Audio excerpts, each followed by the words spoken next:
So imagine me, Chicago, brokenhearted. Someone called me, "You wanna go to Hawaii?" I go, "Yes," and I flew to Hawaii, left again after about 13 months being in Chicago.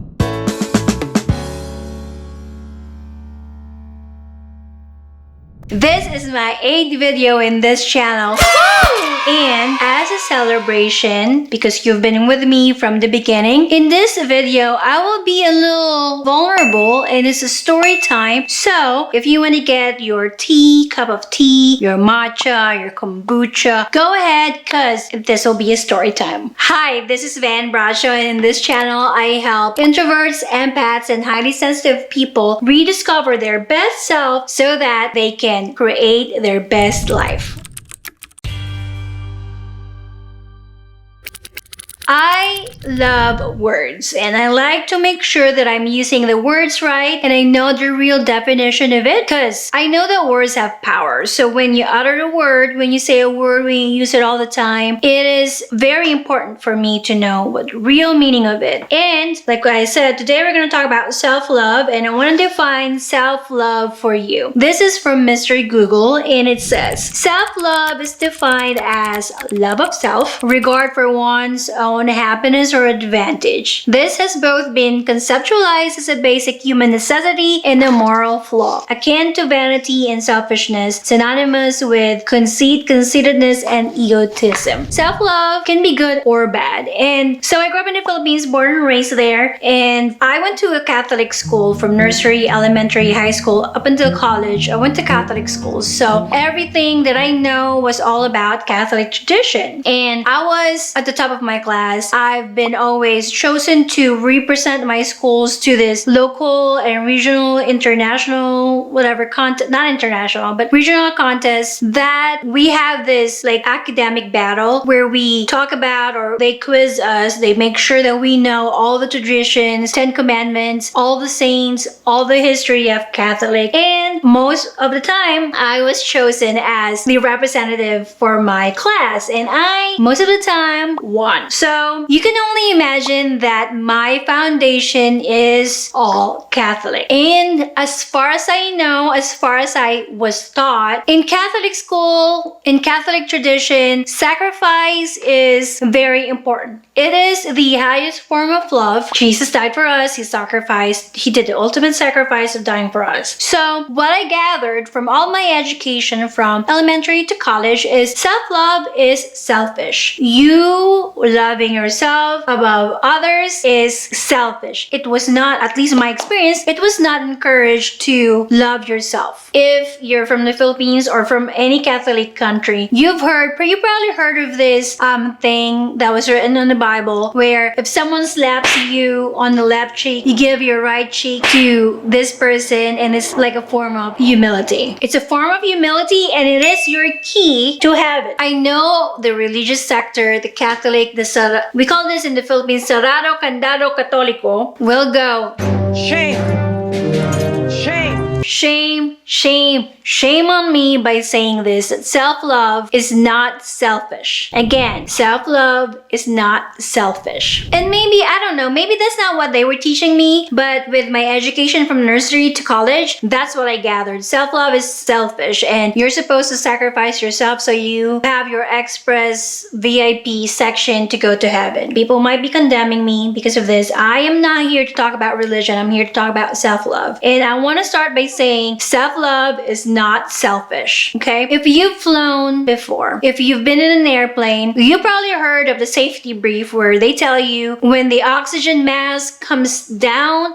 you have to put it on yourself first before you can help others. And that's so true. You have to help yourself first before you can help others. Again, you have to help yourself first before you can help others. If you don't have oxygen in your body, how can you help your little child put on the oxygen mask, right? So think about that for a moment. You have to have your own oxygen first before you can help others. My self-love journey began in 2012 when my 11-year relationship at that time ended because this guy cheated on me. So imagine this. I just had moved to the US at that time. I left my hometown. I left my family family. I had no friends where I moved, and it was a new country. I moved to the US, I moved to Chicago with my 2 red luggages, and my whole life was there to make a better life for myself. And I found out 8 months after that this guy that I allowed to live in my condominium apartment at that time was cheating on me. He even gave this girl, 10 years younger than me, a duplicate key to my apartment, bills that I was paying for, and he was bringing this girl home to this place. Of course, I blamed myself for it. I was thinking, had I not went to the US, this probably won't happen. Should I go home? Should I fix this relationship? I was so confused and overwhelmed, and I didn't know what to do. Which, by the way, reminded me I have a free download. The details are in the comment section below. It is a Stop Overwhelm audio or video guide. It's a 20-minute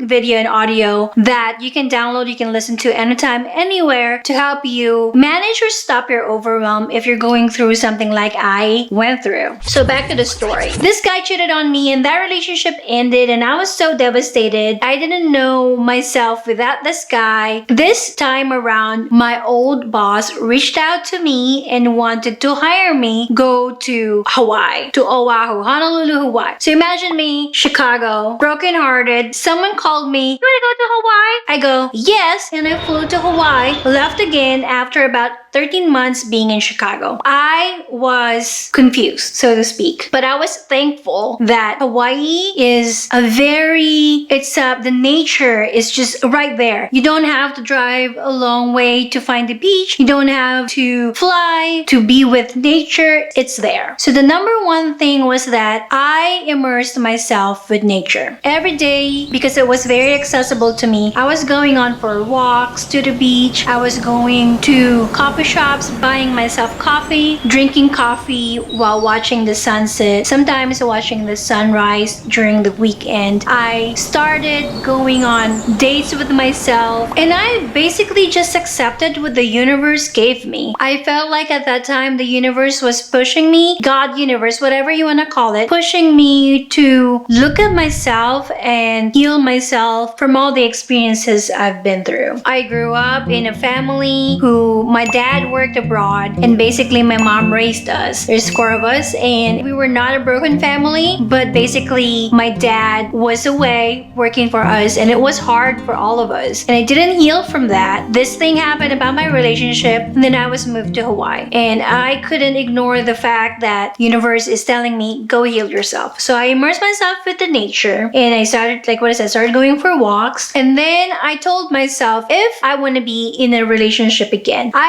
have to be able to live with myself and like myself, get to know who I am, and be there for me. So when I moved to Hawaii, I rented my own apartment. I could have lived with someone. I could have lived with another Filipino who's working there, and it would have saved me more money. I could have saved a lot more money, but I chose that for myself. I consciously chose to live on my own so that I can have physical space and mental space at the same time. So this is the second thing I did. First, I immersed myself with nature. Second, I gave myself space. It's a much needed space that I needed at that moment, and I'm so happy that I made a decision and gave it to myself. And then third is I went on solo dates. I went to get to know what I really want in food. I love food. And, my own style. I rebuilt myself again. I rebuilt my physical image, because when you're lost in life, the easiest way to get in touch with yourself again is what you can see and what you can touch. So I made sure that I got to know myself. I figured out my style, and I figured out what I like about myself. I went to the gym. I hired a trainer. I was working out. I was just immersing with myself, immersing with nature. Those are tangible ways you can start your self-love journey, because self-love journey is a big journey. And so at that time, I immersed myself in nature and then immersed myself with myself. And then there came a point where I was like, I think I'm ready to go out again and meet people and date and all this. But I was working for a company who is an older population. There's nobody to meet there. They're either older or they're married. And I was not interested to be the second girl, you know? So I went online and I started online dating. If you want to see my playlist about that, it's right here. I went on online dating. I had to heal that part of me where it felt icky to put myself online, pay for a service that finds me the love of my life. And I had to combat that within myself and other people too. So I give advice how to tell people or how to deal with people when they're being negative about this experience. I also have a guide to help you create your online dating profile. I would say online dating profile may not be for everyone, but at that time, it was my way of meeting new people. I was not dating around, but I was open to meeting the love of my life, but also I know that I'm not gonna jump into a new relationship right away. So I was using a service, and then after that, 2 services, because you know, I have a job. I can pay for these services. And then by dating, I got to know myself even more. Even more, I've discovered who I was alone and who I am in a relationship. And then I met the love of my life. We got married in Hawaii, and then we moved to San Diego. So from Hawaii, where I established my clientele, I have clients who love me, who raves about me. They trust me. I have built my foundation in Hawaii. I rebuilt myself there. Clients, friends, myself. I'm so confident to who I was. If you ask me what's the age that I'm so happy about myself, that's 32 years old. And then we moved to San Diego. At that time, I didn't know that I was gonna lose my job because my Accenture, the company that I was working with, they're global. They told me to not resign and they will try their best to find me a project in San Diego. That didn't happen. I lost my job. It was 12 years of hard work, IT consulting job that it was so important to me. I lost my job and I was staying home. My husband was traveling a lot and I was just by myself. No pets, no kids, no job. So I felt like I was back to zero, but another level of zero, if that makes sense. And then I went back to what I know what to do. The tangible part of me that I can make changes is my body. So I started going to yoga. I started doing more yoga. I discovered Kundalini yoga, and Kundalini yoga brought this perspective that I was not aware of. It is this whole subtle energy, the subtle body, the aura is what people know about it, and what is God, what is universe, and all that. And so I decided to myself, I want to be a yoga teacher. Maybe these experiences that I'm feeling right now, maybe I can share it to the world. And so I went to a 6 months, you can call it Eat, Pray, Love. At first I went to Qatar because I want to rebuild my relationship with my sister, my one and only sister. She got married when I was 22 and I felt heartbroken because we had all this dreams that we're gonna do together, and she left me to get married. She has a great life right now and I was hurting from that. I didn't know. I was still hurting from that. So I went to chase her, live with her, and I wanted to have personal relationship with my nieces and nephew there. So I went to Qatar and I stayed there for almost 8 weeks, I think, like 6-7 weeks. And I was there living with her and just seeing how she grew as a person and how she loves her life and what she did was best for her. And now she has this wonderful family. So that part of me was healed. That part of me, I closed the loop on that one, and that's part of my self-love journey. And then after that, I went to India. I was there for a month and I was doing yoga, immersing myself where yoga came from. I was in Rishikesh and that's where yoga started. I was with nature. I was with cows. I was with monkeys. I was with fire ceremony, and it's just the best experience of my life. I will do it again. After that, I went to Japan to eat food and to see Chris at that time when he was deployed. And then I went to the Philippines for almost 3 months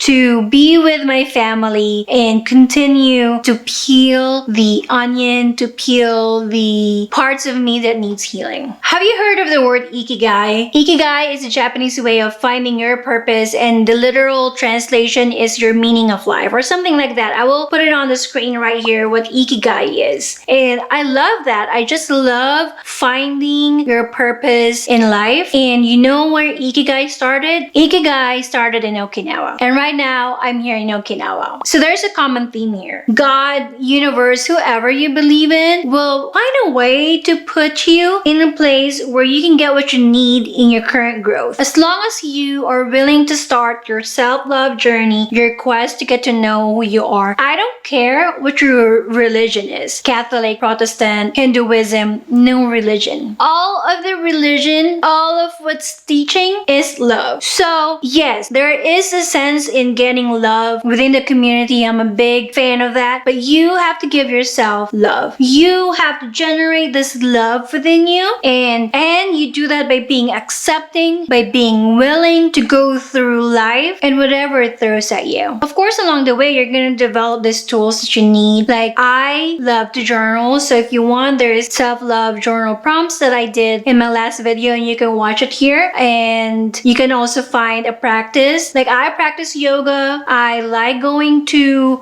sermons. I like listening to pastors. I like listening to motivational speeches. And I also like giving back. This is why I'm doing this YouTube video, is so that I can reach out to that overwhelmed and confused young lady who she felt that life is happening to her and at her. She was so scared and she didn't have anyone guiding her. I want to be that person for you. I want to be that friend for you. I'm not an expert, but I experienced a lot of things, and I can tell you right now that if you only love yourself, if you only are gonna be there for yourself when you need to be there, you can show up for all of the people that you want to help. So begin your self-love journey today, like I did. Don't wait for big life events that will happen to you, like someone cheating on you, or you losing your job, or something happening with your health. Don't wait for that. You can start now, today, right now, where you are, especially in today's world where we are forced to be home, to be away, to distance ourselves from people. Listen to yourself and start your self-love journey. And I wish you all the best. And I hope that by doing this, you can continue serving other people because you're serving yourself. Have a wonderful rest of your day, and I will see you guys again next time.